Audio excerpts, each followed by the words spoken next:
Good morning, bird nerds, avid gardeners, nature nuts, um, habitat gardeners everywhere. I'm Grant. I'm a horticulturist. I'm a bird nerd. And this is the regular Saturday morning gardening talkback. Coming to you from the unceded lands of the Wurundjeri people. That's Melbourne, Naarm in Australia. Folks, today I just really want to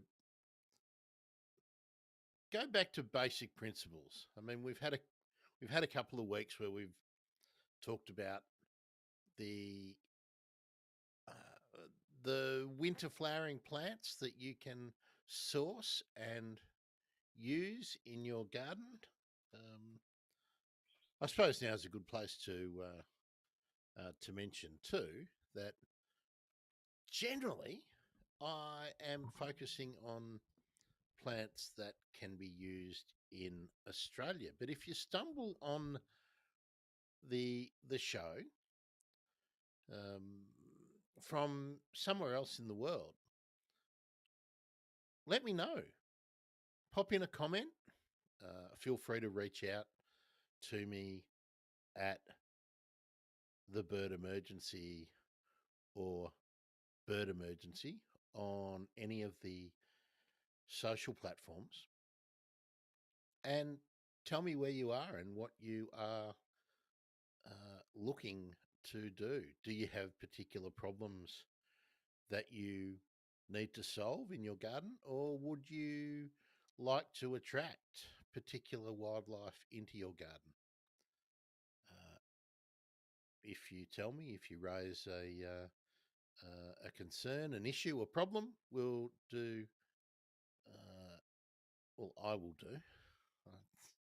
I don't know why podcasters and streamers say we, because here's my team. Here's my hardworking team right here. Uh, anyway, welcome. I just see people are jumping in, so let me see. Uh, hello, YouTube. Hello, Twitch. Oh, good morning, Stan. Stan, Kangaroo Island TV. There's my opportunity to plug. Always, if you notice that Kangaroo Island TV is on YouTube, go and check out the Kangaroo Island TV YouTube channel, especially if you're interested in sustainable motoring, or if you're interested in life in the in on an offshore Australian island, and also traveling around parts of Australia. Anyway, let's bring it back to. I've I've added this topic today because I overheard a conversation as I was walking around the neighbourhood. I passed a I don't know whether it was a builder or whether it was an architect standing out the front of a property with a, I presume, a new owner of that property. It was something that had a block that had been recently sold, and it has an existing dwelling on it. A house, like an old, in times gone by, it was a family house, I'm guessing, and probably recently been a rental property. And the homeowner was, or the new owner, I presume the new owner was speaking to the professional. I didn't hang around too long. Obviously, I didn't want to be that weirdo hanging around. I was just weird enough to catch the drift of the conversation that the the new property owner wanted everything cleared off the block, and there's a number of substantial mature trees. One of the last places in my right in my vicinity here in the northwestern suburbs of Melbourne, where a private garden has a number of mature trees left standing. And they were obviously being told by this architect or builder that they didn't have to take them all down. They could achieve what was the, I presume, a townhouse or something, that they could leave a couple of the trees. And the homeowner said no, wants everything gone. So that just got me thinking. It got me thinking two things. One, that new owner's a prick, in my view. Sorry for the bad language, but how have we not got past this point where we have to leave something behind? We have to leave something behind for the future. But I then, as I always do, started thinking a bit more about the ethics of things in a world where I think we all understand that it's changing, that weather events are becoming more severe. We either have too much water or not enough water. I noticed overnight that some people I know in the Philippines are posting photos of waist high flooding going through their streets and through their houses. I mean, so don't we as residents, homeowners, gardeners have a responsibility to try and provide places for animals, birds, insects, frogs, reptiles, insects, spiders to live?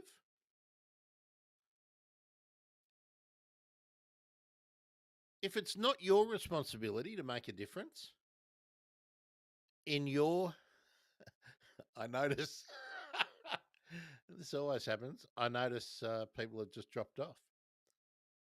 I don't like the message. If it's not your responsibility, whose responsibility is it?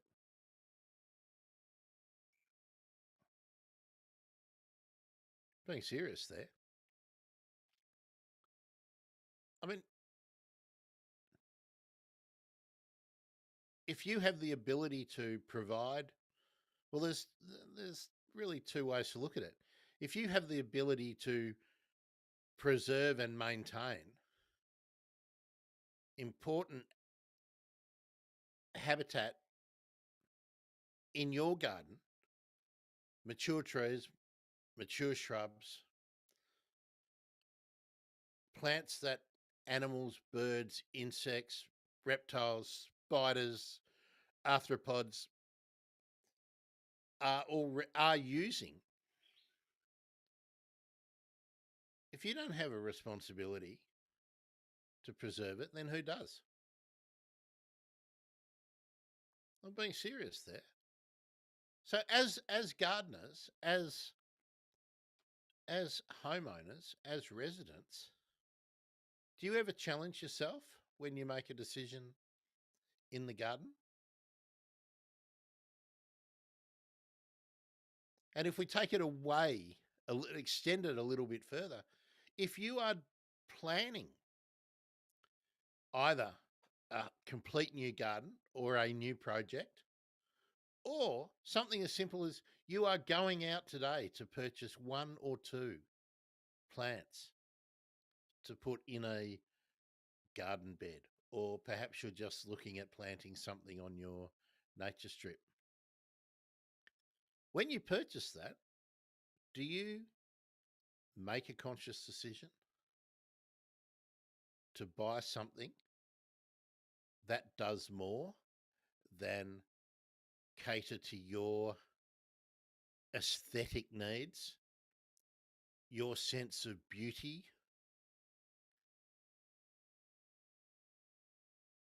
I'd love you to tell me, because today I am not offering a list of plants or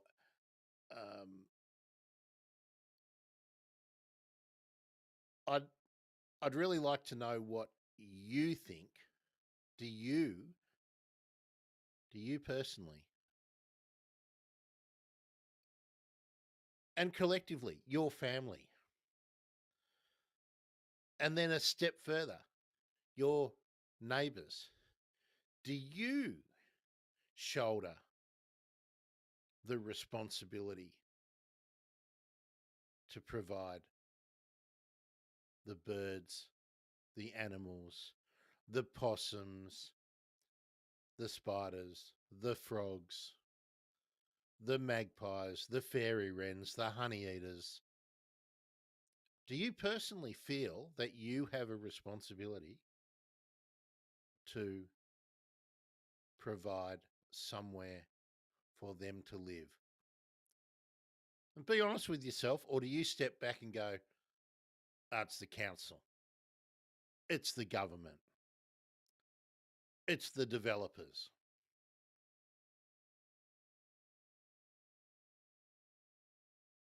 See if you can be honest with me, and we'll just see.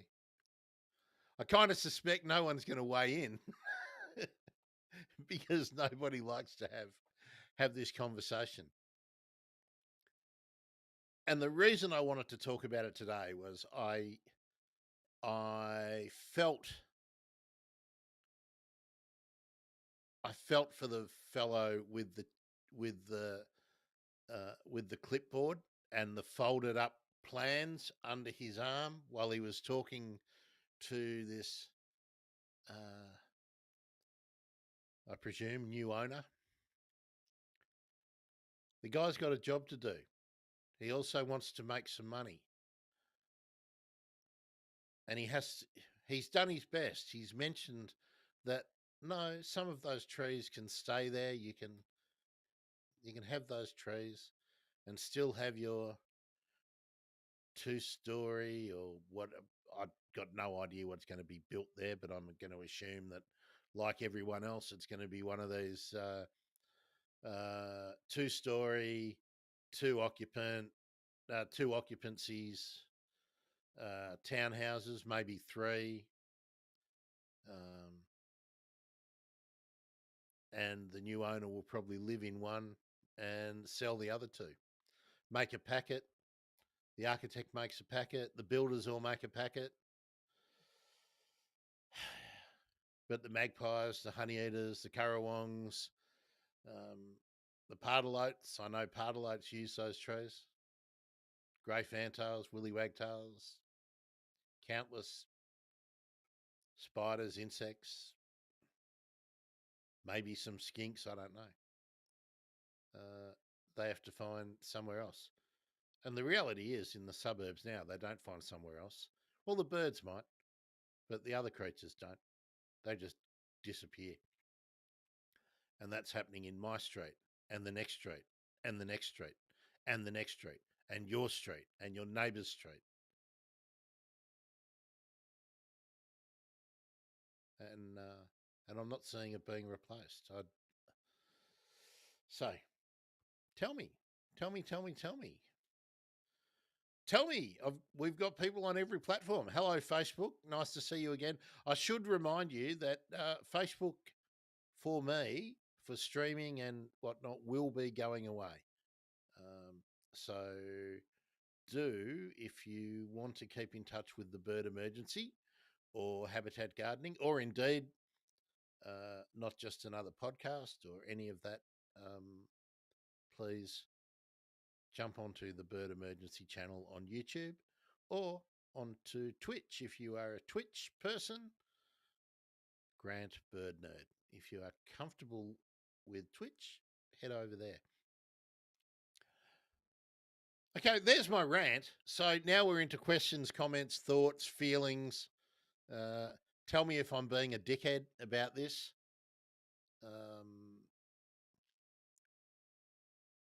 I know if you've been watching, if you watch regularly, you know that I just have this huge feeling of despair every time I go for a walk.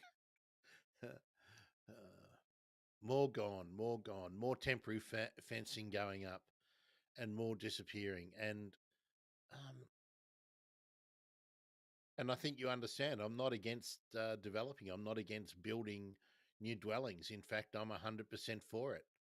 I'm 100% for stopping the continual urban sprawl, which continues this ever increasing destruction of habitat into um, semi natural places. That I'm nearly right. I'm of an age where it's 40 years we've been talking about making changes in the urban environment. So the whole point of being here this morning, questions, comments, you tell me what you think. Um, Otherwise, we're going to have a very short show today because I think I've had my say. Um, if you're engaging, I can talk about some of the ways we can make a difference. And hey, look, we've talked to people, we've featured people who are making a difference in their um, on their own place. And I know Stan is in um, a very difficult and unique environment. And indeed, Stan Stan lives on a place where there is a significant population of rare and endangered birds. Oh, that was the other thing I wanted to bring up this morning. We had another mass killing of cockatoos and corellas in Melbourne, and uh,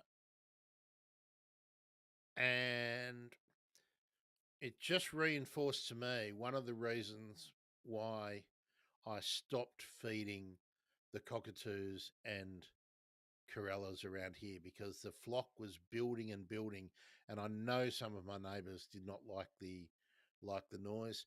Well, somebody fed poisoned bread to a flock of cockatoos and corellas in the eastern suburbs of Melbourne, and it led to a mass kill of several hundreds. So while people like me are passionate about keeping wildlife in the suburbs, equally there's people out there who can't deal with it. Uh, Stan, thank you for your comment. We can all do our little bit. Yeah, that exactly is true. Charlie, how are you this morning?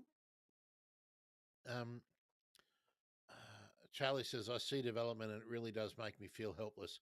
I wish at least wildlife corridors were mandated to keep when a big development is approved.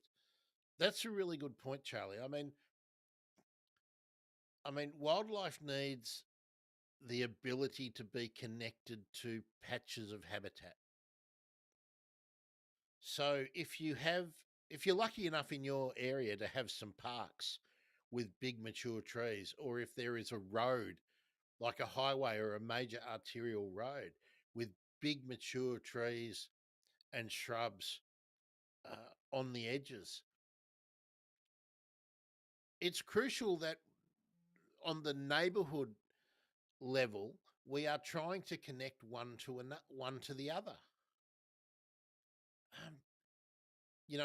Um, I'm a lot like you, Charlie. I get frustrated um,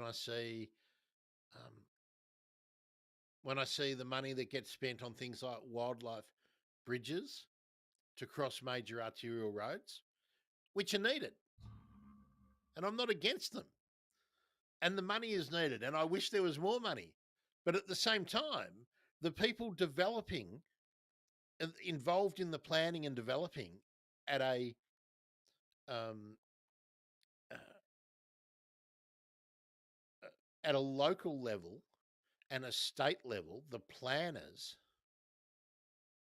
they're ig- they- they're not applying those principles to all of the streets and towns behind those major projects, and that's what frustrates me. Um, and I just wonder, is it? Um, and Charlie also says Charlie feels it's his job to provide wildlife with a haven. Yeah. Um, I'm glad you feel that way. I'd like to push the boundaries out a little bit further. I think it's also our responsibility to tell our local council and our representative politicians that you feel it's your responsibility and it's their responsibility to make it easy for you or easier for you to do what you feel is your responsibility, and that they should be halting the removal of significant vegetation. Now that leads to a clash all the time. All the time. It's never been any different the whole time that I've been an adult. This has uh, this has been a conflict in development, housing strategy, policy, and at the same time, as we see on our TV, and if you're watching from somewhere other than Australia, tell me if this is the case. There are more and more and more lifestyle shows about how to do things in your garden and how to do, you know, there's all this stuff about lifestyle. Well, at the same time, we are completely contradicting the values that we are espousing on our public broadcasters all around us. And why I have wanted to challenge people with the question today is because I really don't think people engage with the contradiction on a personal level. And I think we have to. And hey, we all know it's a big broad issue too. I mean, um, if anybody saw the latest predictions and modeling from a collection of climate scientists this week, sometimes I wonder why I'm even bothering. The predictions that most people are talking about look to be completely understated, and that we have about 10 years left to make a massive shift, or else the climate's just going to explode like a bomb. And then your garden won't matter. So there we are. Charlie, I don't know if any listeners are in Southern Highlands, New South Wales, but the Wingecarriby Council has fact sheets on plants that can grow in that area, planting days in parkland, and a voucher for plants at the local nurseries. It's a good council. I wish mine did that. Charlie, you would be surprised about how many councils have really good resources. And this is part of the contradiction. Part of the contradiction.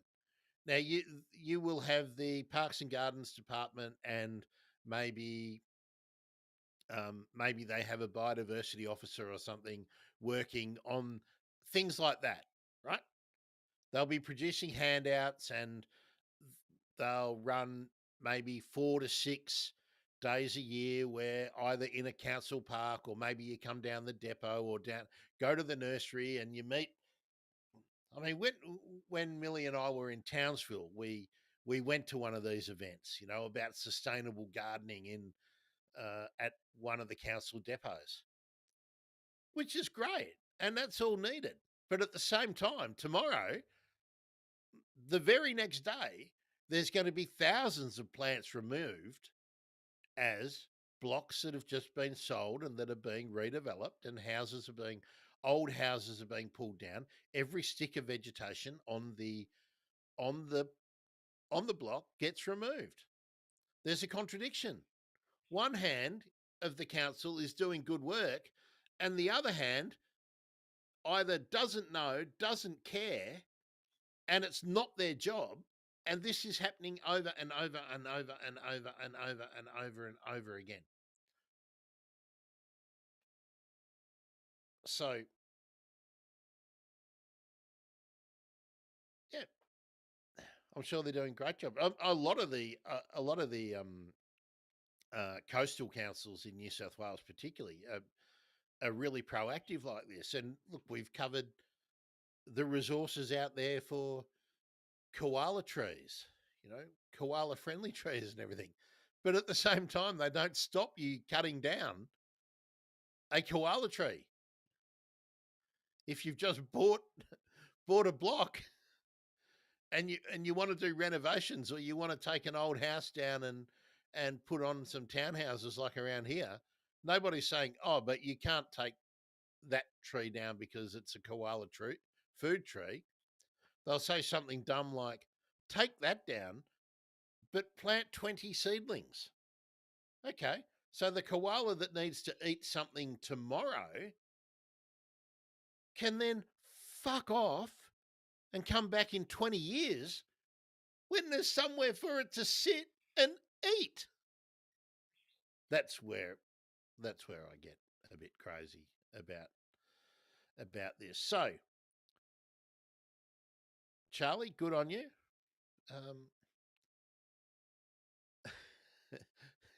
Good on you. Charlie with another comment. Yeah, you're right. Oh, I love it when I'm right. Thanks for saying that. I wish smaller houses could become fashion. Lots of people fill the entire block with a house.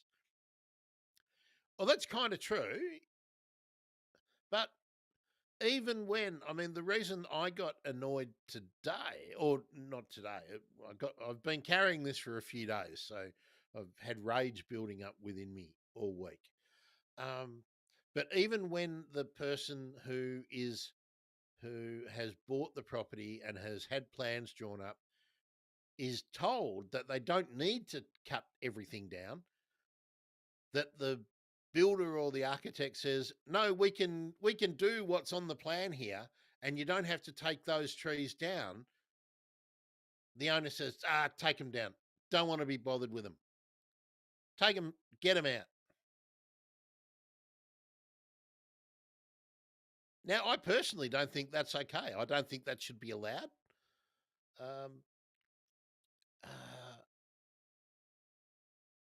I really think that homeowner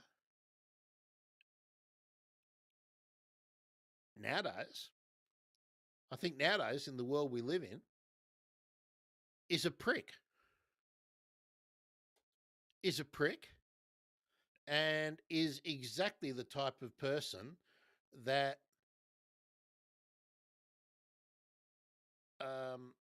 probably thinks that going to the zoo is having an experience with wildlife,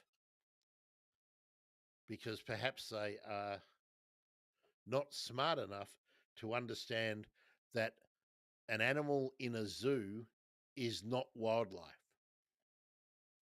An animal in a zoo is a kind of wild pet. It's not fucking wildlife. Anyway, too much swearing today. Too much swearing. Too much swearing, Grant. So yeah. So does anyone have anything positive, or ah there was positive news this week. Well, actually, is it positive news? Can anybody guess what the bird news, and specifically it was in Victoria, about an very, very endangered species in Victoria was in the last few days? Anybody? Beulah? Uh, and hello. I'm glad people are hanging on all of the platforms today. That's great to see. Uh, Charlie, yes, you hit the nail on the head. That approximately a flock of 700 swift parrots was seen uh, in Bendigo. Now, the ABC did a couple of articles going, what a good thing that was.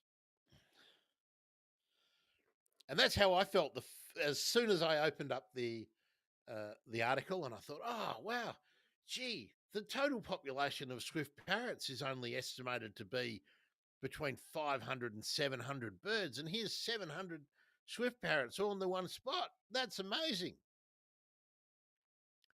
And then I thought, are they all in the one spot because there's nowhere else for them to be? Because I think about Bendigo and you think about Ballarat and I think about the corridor between, and where I live is that corridor between Melbourne and Bendigo that swift parrots use. And all the mature trees around me that swift parrots would have had the opportunity to feed on are disappearing precisely because of what we're talking about. So I don't know.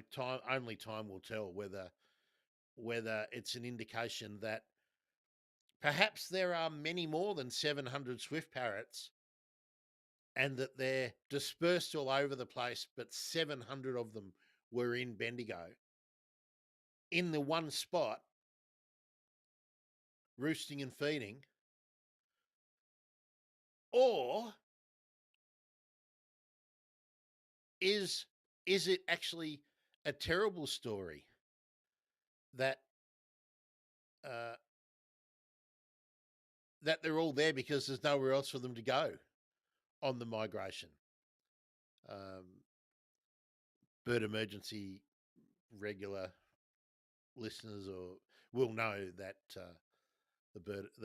the swift parrot is a migratory parrot breeding uh, in uh, in Tasmania and then migrating over the winter onto the mainland, following eucalyptus flowering.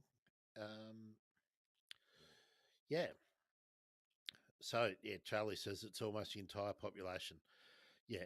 Um, and look, they're only estimating uh, how many there are. So we now know that there are at least 700. So that's great. Um, MABG.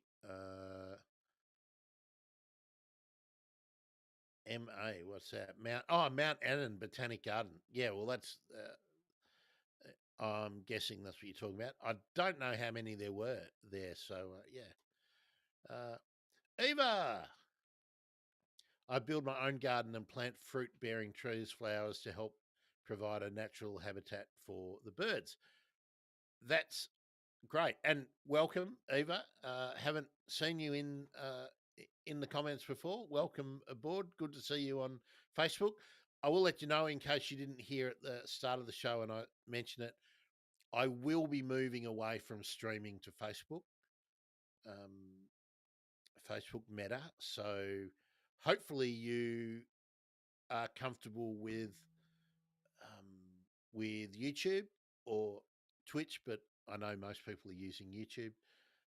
So the bird emergency on YouTube will be like a better place. I'll probably keep running it through till the end of the year. It really depends on if as soon as Meta, now that the US government has passed their Genius Act, as soon as Meta brings in MetaCoin, cryptocurrency, and makes you pay for things like streaming with some kind of crypto on Facebook, I'll be out. I'll be gone. Certainly not into supporting that move at all. Um, so yeah, but Eva, yes, well done, good on you. That is the way to go. If you Eva, where are you? Are you in Australia or are you located somewhere else? Because I can tell you we have a uh, quite a good archive now on the bird emergency about fruit bearing, seed bearing, nectar, feeding flowers for the bird emergency to help you make some selections and are working now on handouts and more resources for people to use practically. So I'd be really interested if you are not in Australia, or if you're in a zone in Australia, if you're in a tropical or arid zone, I'd be really interested to know. Okay, Eva's in the Philippines. Okay, my second favourite country, maybe my first favourite country. I have to say Australia's my favourite. Okay, Philippines is really interesting. It's a place I've been to uh, quite a few times. Okay, Visayas. Okay, um, so Visayas region is all the islands, including Cebu, right up to Boracay. So I'd be really interested to know where you are. See, in the Philippines, on the islands, there are so many birds that are isolated, and there's a lot of regional variation in the Philippines, and birds that live on one or two or three islands and don't live anywhere else, or subspecies. But one thing I mean, Eva, tell me about this. I'm really, really interested uh, in your situation and your point of view. When I go to the Philippines, I'm always amazed that wherever I am and whoever I'm talking to, nobody notices the birds. I would be walking around in the street and I'd hear something and I'd be looking and I'd be looking for the bird and trying to identify it. And uh, when you do that in Australia, if you're out and you walk around and you hear a bird you don't know, and you stand somewhere and you look and you're trying to find it, and there's people around, they will be interested and they'll go, "What are you doing? What are you? Oh, well, I'm looking. See that bird up there? Can you hear that? I'm trying to work out what it is." And then people will be interested. That never happened with me in the Philippines. People just think I'm crazy, stopping, looking a bird. Um, I think I'm sure I've shared the story of the first time I saw a flock of Java sparrows. I thought, wow. And also being amazed at how many tree sparrows there were. Um, uh, and that was a time when the sparrows were really noticeably declining uh, in Melbourne, in where I am here, and then seeing how well the sparrows seem to be doing in the places I went to in the Philippines. Um, but then other thing I also noticed um, when I the first time I went to the Philippines and I landed near Boracay, and I went and I spent a weekend at Boracay, and I really didn't know that much about the Philippines when the first time I went there, and so it was all new experience for me. And when I got to Boracay, I'd heard about this paradise island and everything, and then when I'm there and I'm walking around, and I was amazed at how little bird life I could hear. Even though there was quite a lot of vegetation, I just didn't hear many birds, and that surprised me. Yeah. Okay, Eva, in now Rojas City, I think we say Roxas in Australia, but that's Rojas City. We do have a lot of birds. Yeah, now Rojas is a lot wilder, or the region around Rojas is a lot wilder than many sort of regional places in that we would think of in Australia. And Eva has a lot of birds. Look up the birds and just say, "Oh, it's beautiful," but I only know a few birds, to be honest. So I know we have different kinds of birds there. Now, let me.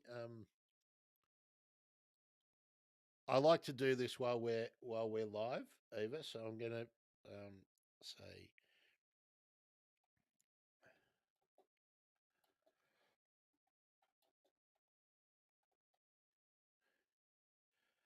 Uh, okay, if I go to eBird and there's an iNaturalist checklist as well. Um, I'm just having a look to see if there's a local. Not seeing any local.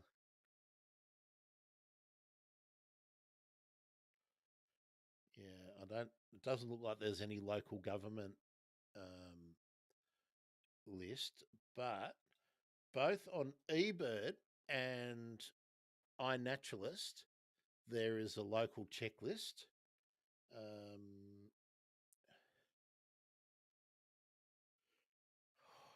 you got some interesting ones there. The zebra dove, red jungle fowl. You've got the long-tailed shrike. That's a ripper.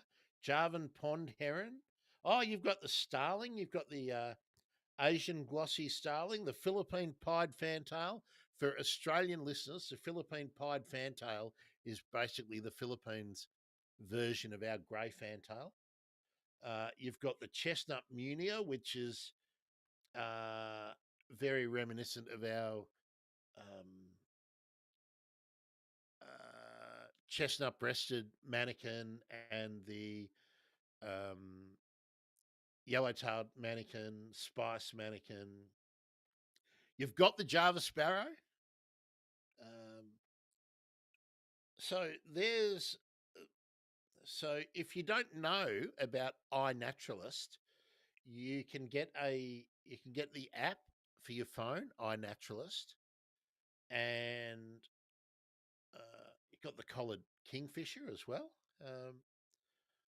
So that can help you identify the birds around you. And if I look at eBird for the uh,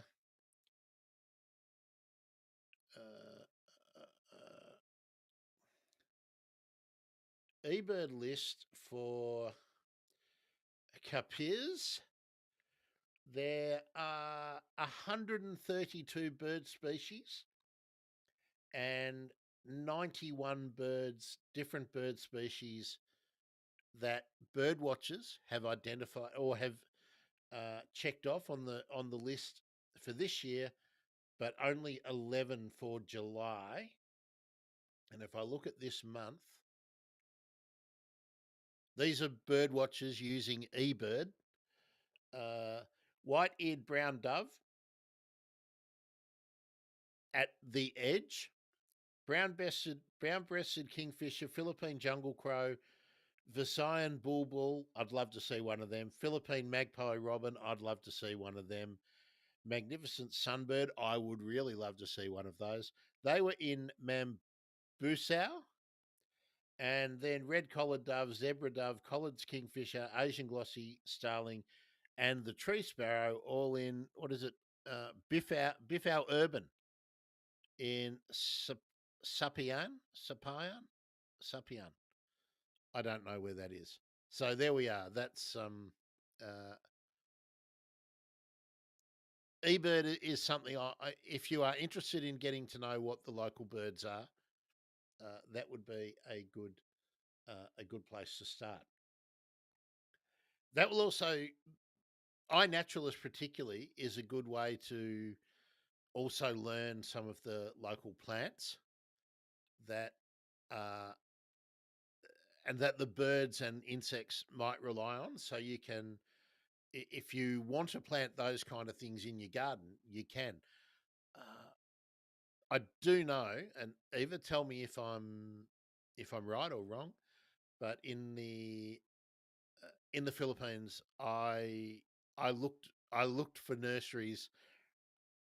Now I haven't been to the Philippines since before the pandemic, so um, but it was difficult to find places to easily buy local plants. So you know, perhaps I need to go um, back to first principles a bit about growing plants. Maybe we'll do that. Maybe we'll do that. So, um, would you like to ask a question or anything there, um, Julia? Um, Eva, sorry. Um, I'm just noticing. I'm just looking. I just got a message from someone called Julia saying they like the they like the bird emergency. So thank you very much. But I don't think they're in the live stream because it wasn't on either of these platforms. Of course, you can follow at Bird Emergency on Twitter and Blue Sky to keep in touch on socials. Um, yes. So there we go. I guess that bird list at Capiz there in the Visayas in Philippines gives a bit. I'm a little bit surprised that there's only 11 bird species seen this month. But then again, perhaps there's a lot more migration in the Philippines. It is summer. It's rainy season in the Philippines now, so maybe um, birds move through. I don't know. I need to look into that more. Um, okay, so any more questions or comments? Eva, if you're still with us, do people always cut vegetation like the natural vegetation, the trees down, and then plant what they think are pretty plants in their garden? Yes, it is rainy season. Yeah, that's why there's lots of people getting flooded at the moment, which is it's always sad to see. Um,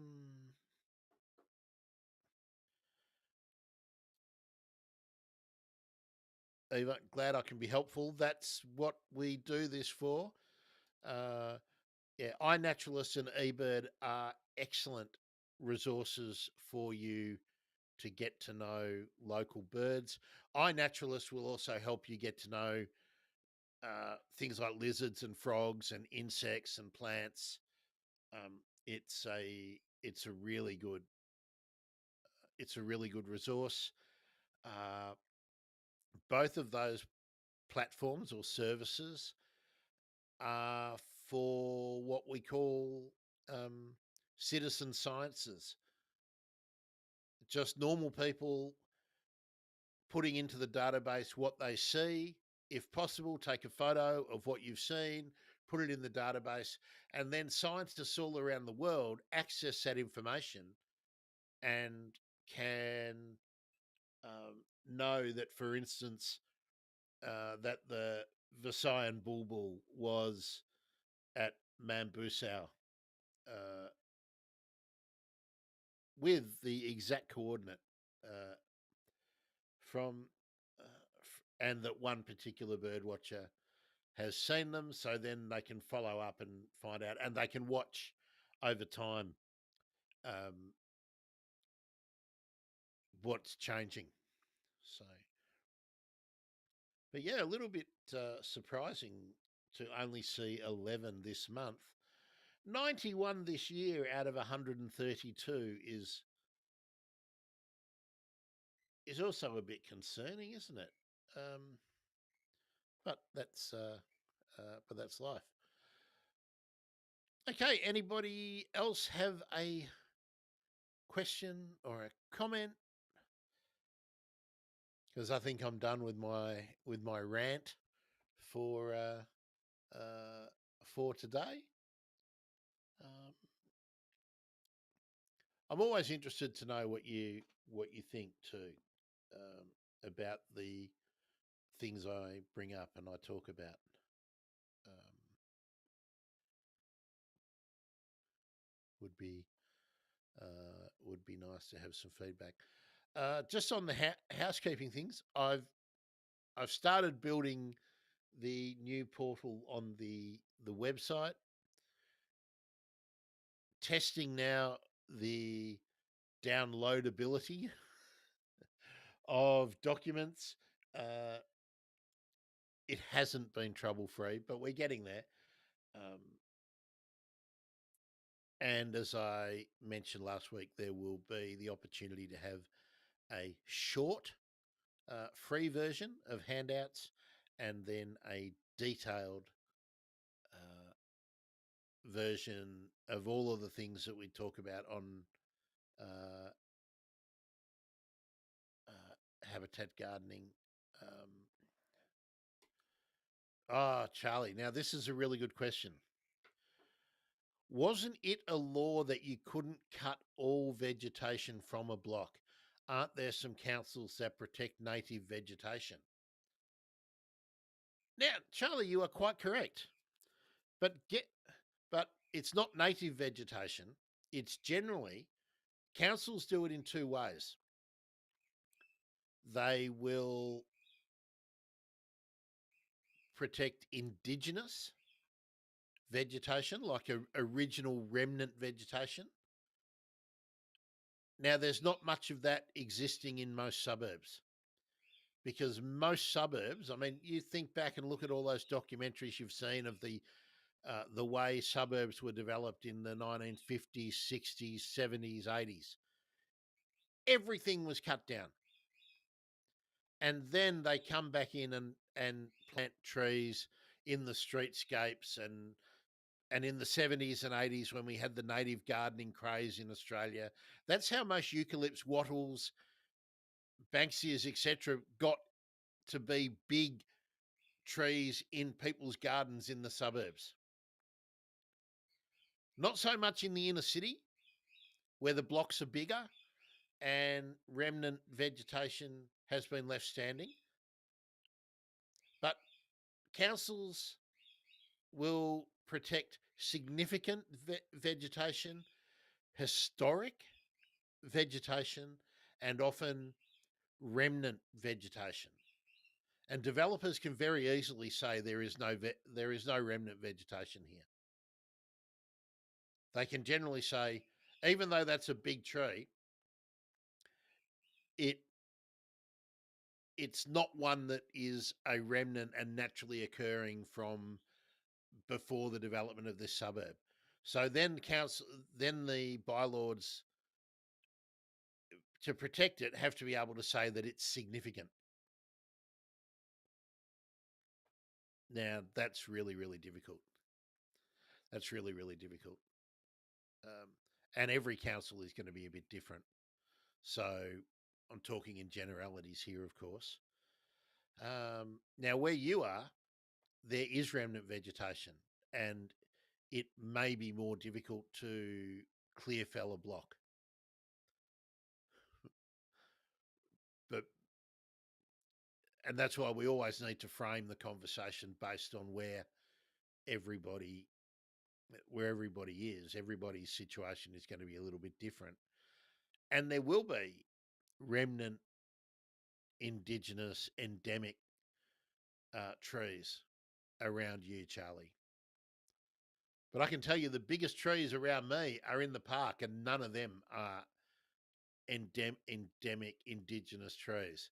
So for them to be protected, uh, they have to fit whatever the local laws are. And a lot of what I think are significant trees in in the streets around here in the last year have been being removed. So the council obviously doesn't think that uh, mature trees that have habitat value but that are not Indigenous, the council obviously doesn't consider them worthy of protection or retention in their streetscape strategy. Um, so yeah, it's difficult, and that's why I always bring it back to the homeowner, to the landowner, to the resident, and what you feel or believe. Because what I think should happen usually isn't in line with the law. and and to be honest, I am trying to guilt trip people about this. Uh, uh, Now, uh, do you get to see the development application where you are? There is a permit notice posted on each property around here, but then I have to go to the council and apply to have a look at the plans and things like that. Um,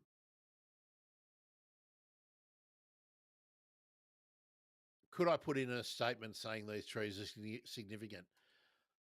I could, but I would lose because, for one, I've lived in the area for about 10 years. And their record keeping, it's not like when you go to a historical an area where the blocks are big and the houses are old and grand, and the previous owners were famous people and their gardens were used for events and photographed, and you can see the tree over time. It's not the case here. Um, and most of these trees that I'm talking about are not Indigenous trees here.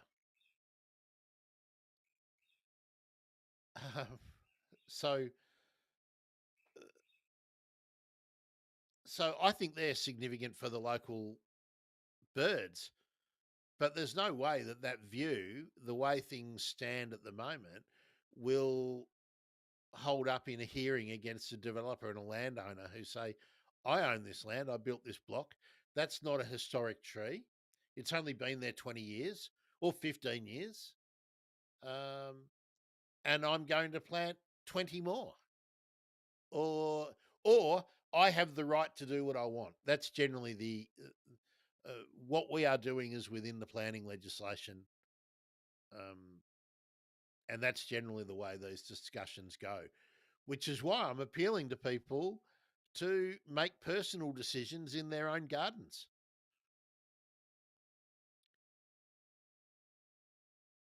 Um, uh,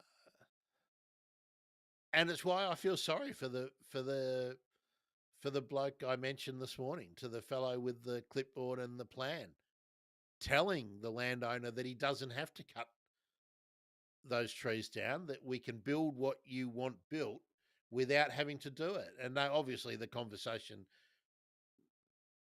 the builder or the architect doesn't need to trench through there, doesn't need to do something else there. But the landowner said, no, take them out. When you've got the machinery in there and you're knocking that down, take those out. How do you win that argument? uh, yeah. And uh, I don't have the funds to go and lodge uh, the objection. All of this stuff costs money. I don't have the funds to lodge an objection. I just hope that the landowner will one day. I mean, it's too late for those trees. It's too late for everything that's happened in this block now. But I speak to council workers, and a lot of them are plugged into this. But then you've got to get the councillors to change the regulations, and the only people they care about are landowners and businesses. They couldn't give a stuff what I think. I'm a renter. I don't give a damn what I think. Um, so anyway, it's a conundrum. which is why I come here every week and I talk about the little tiny things uh, that I think I can affect around the edges, and hopefully the if you own a property, I think you have a responsibility. If you are selling a property, I think you have a responsibility. Now, you might get less money by putting a covenant on the property. It might be more difficult to sell, but I think we're past that time. I don't give a stuff. I actually don't give a shit if you get less money, because we're at the point where we don't have we don't have the 40 years that those seedlings will take to grow to be mature, uh, large, hollow bearing trees, if that's what you're removing. We don't have that time. And by then, all of the other connecting vegetation in the area will be gone.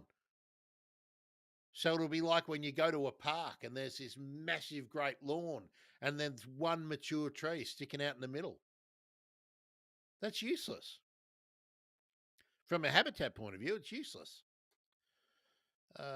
Charlie, I find that mindset disgusting. What, my mindset? I really don't know why landowners do this. It's very sad that those people are so ignorant of the damage they are doing. Oh, it's sad. I totally understand it, because listen to the go and switch the TV on today and watch a news program, and they'll all be talking about property values, mortgage rates, interest rates, auction clearance rates. Never do they talk about the significant habitat value of that magnificent tree left on the block. Go to an auction if you're in your area and there is an auction on. Go to it and listen to what the auctioneers say about the properties.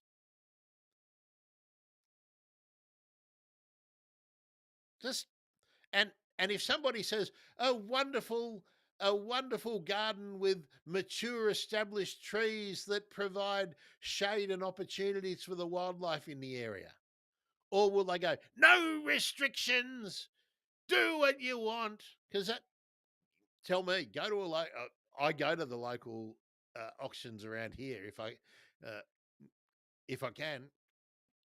They never talk about a wonderful established garden. They only talk about the opportunities to do what you want, build your dream, have your 4-car garage, put in a pool. So, yeah. So, I think it's just back to leaning on people like Eva, who are planting, like you, Charlie, who are planting, like Stan, who are planting for wildlife. I just hope that it grows bit by bit by bit by bit. But I think, got to be honest, I think we're losing the fight. And if you saw some of the climate news over the last week, honestly, it's probably lost. So yeah. All right, last opportunities. I'm a bit surprised that we made the hour today. I thanks again, everyone, on the discussion. Oh, I should note, uh, if you want to support what I do, fronting up here each week and then all trying to find people to interview, looking up at my board, July's very, very, very, very sad month for interviews. It is school holidays, so I'm not surprised that a lot of people are not available today. Chris, fantastic. Chris here is. I'm really glad that that real estate agent in your area, which happens to be your son, often mentions the natural values of the area and the property.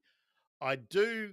Uh, I do hear Now, I want to be clear. I do hear real estate agents talk about the area. They always talk about the area and the amenities and the parks and everything. Now, that's good, but I have never heard in an urban setting a real estate agent talk about, unless actually that's not true. On the other side of Melbourne, where your average price for a block or a house is not nearing 900,000 like me, like over here, but pushing towards $2 million on the other side, I do hear those people talking about established gardens. But also, those houses are not being bought and knocked down. Those houses are being bought and moved into. Over here, the properties are being bought and then knocked down and redeveloped. So, again, it's horses for courses. But I am glad, Chris. Thank you for bringing up your son. Right. He gets a pass for choosing real estate if he is a keen birdo. So, so that's good news. Um, Charlie, Newtown. You've got a friend who lives in Newtown, New South Wales, uh, one of the fabulous suburbs in Sydney. Begun a little garden in his yard, but also does guerrilla gardening. Now, guerrilla guerrilla is GU, not GR, because there ain't no gorillas doing any gardening. I have read real estate agents saying how good the garden is and how it's established, but that's not common. Yeah, um, Newtown is a lot more reminiscent of like the exact place that I live in, like the exact building. We only have a tiny little backyard. We have a little front yard, uh, multi-dwelling, small houses already built almost on the footprint of the block. And that's where you can make a difference by doing something in your nature strip and planting things in hanging baskets and containers and um, maybe you have like one large shrub or small tree in the backyard that's struggling to get enough light, but then you can make a difference planting around shade tolerant or whatever plants uh, in the area. But also in a place like Newtown is like where I live, you have a very limited amount of species that you are catering to. So it's a different conversation than the fringes of the city or in an established green wedge, which is perhaps I don't know for sure, Chris. I'm trying to remember. I think you are over in sort of Eltham or something. I think from over that way. I think so. You're in the green wedge. So people over here, once they've redeveloped their townhouse here and made some money, they aspire to get away from here and go and live in the green wedge, right? So, um, uh, so the conservation practices that led to the green wedge, they were bitterly opposed uh, uh, by the uh, by the property sector. Maybe he does work in the zoo and does the landscaping in the gorilla enclosure. Yeah. Um, uh, gorilla gorilla gardening is a really interesting technique that um, is popular all over the world now, particularly the UK, where there are a lot of opportunities to do improvements in public spaces where there are garden beds. In a lot of in a lot of Australia, that's not really the case, but it is happening. Uh, it is happening um, more frequently, um, and there are a lot of councils doing really good work in the public spaces that they are redeveloping. Um, so I don't want to be a a, a naysayer all the time about these things. But then when they do good work, they will. So they might redevelop two small shopping areas and put in public garden beds and everything, which is nice. But then the 3 kilometres between those places, they take out all the valuable habitat trees. I know I've had the whinge here where in my little part of the nature my little part of the suburb here, they have removed all most of the callistemons and melaleucas and things like that were in the nature strips, and replaced them all with Chinese elms and crepe myrtles, two trees that really offer nothing for birds and animals in the area. No feeding opportunities, no real roosting opportunities. Personally, aesthetically, I think they suck. The way it's been done, but that's a decision the council took, and they have been removing native plants that residents have planted into the nature strips in times gone by. So, yeah. So, uh, Chris, I am a bit jealous of you over on that side because there is remnant vegetation. There are, and just things like wider frontages, and even the connecting and arterial roads are wider, and they have verges that still has a lot of useful vegetation and habitat on them, and they're the kinds of things that we need to protect so that they continue to be corridors and that residents can then build on that framework. So anyway, open for the last questions, comments. It's nice to see you back, Chris. Haven't seen you for a little while in the comments.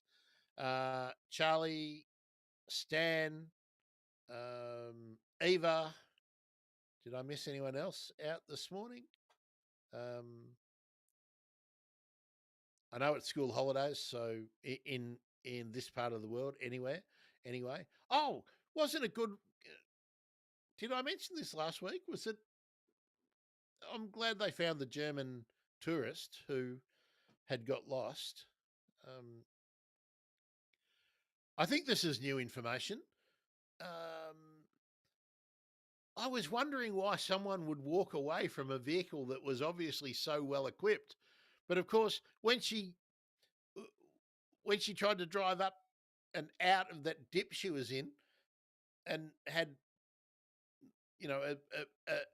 an abrupt stop, she hit her head and she was confused. So just goes to show that even being really, really well equipped, being out in the bush is sometimes a dangerous place. So very happy and pleased that she was found alive and well. Now I'm just waiting for the tell all special on Channel 7 or Channel 9. Bird news for me this week: uh, the grey butcher birds are around. I still cannot be confident about whether I've got two pairs here or a pair and one earlier offspring, or one pair that are reasonably well separated frequently, but the calling is pretty much constant each morning now. So I'm really pleased about that. Less currawongs this year than last year. Less calling, and certainly seeing less of them. It may just be that it's still not cold enough up in the hills for them to have all come down to the lowlands. Eva, if you're wondering, butcherbirds are a bird in Australia that has a magnificent call, and we notice them for that. And the currawong is a big bird that looks a lot like a crow, but they also have a really unique call. They hang out in flocks, loose flocks, and in Australia, in the warmer months, they live up in higher altitudes, up in the hills, uh, forests, and woodlands. And then in the colder months, when the hills get cold, they come down, and some of them end up in the suburbs. And that's where I see them each year. Um, okay, I'm going back to it. I'm hoping to finish the website today, and when I do, I will publicise on all of the socials that handouts are up there. It's a pretty long list of topics that we've covered. Now, I haven't yet worked through with a handout for each, but that's what I'm working towards, and going back, even back to the conversations that we had in the bird emergency with Holly and other guests that were gardening themed. I'm trying to turn all of those conversations into a usable um, handout, downloadable document. Um, so yeah, bear with me. It's coming. It's just me. It's just me, and I do have to occasionally do other paid work that takes me away from the things I really like to do. Um, so last call. Any further questions, comments? Does anyone want to tell me what they're doing in the garden, in their own garden this weekend? Or if you're on holidays, what are you doing this week? Um, uh, I looked around locally to see if the council was doing anything in the school holidays that was sort of gardening or tree planting environment sort of focus, but I didn't see anything, so that was a little bit disappointing. Um, uh,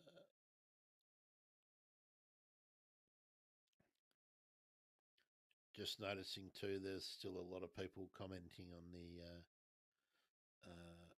on the swift parrots. Um, oh, and how about the Blue Creek in Melbourne? Did anyone see that in the news? Contractors spilled or allowed to leach chemical into a creek and turned it bright blue and green. Tasmanian election today too, so that will give us an idea of what Tasmania, where Tasmania will head for the next 2 weeks. Next 2 weeks, next 4 years. New report, WWF. Uh, 1 in 4 freshwater fish species in Africa are threatened with extinction, so that's 25%. Um, uh, yeah.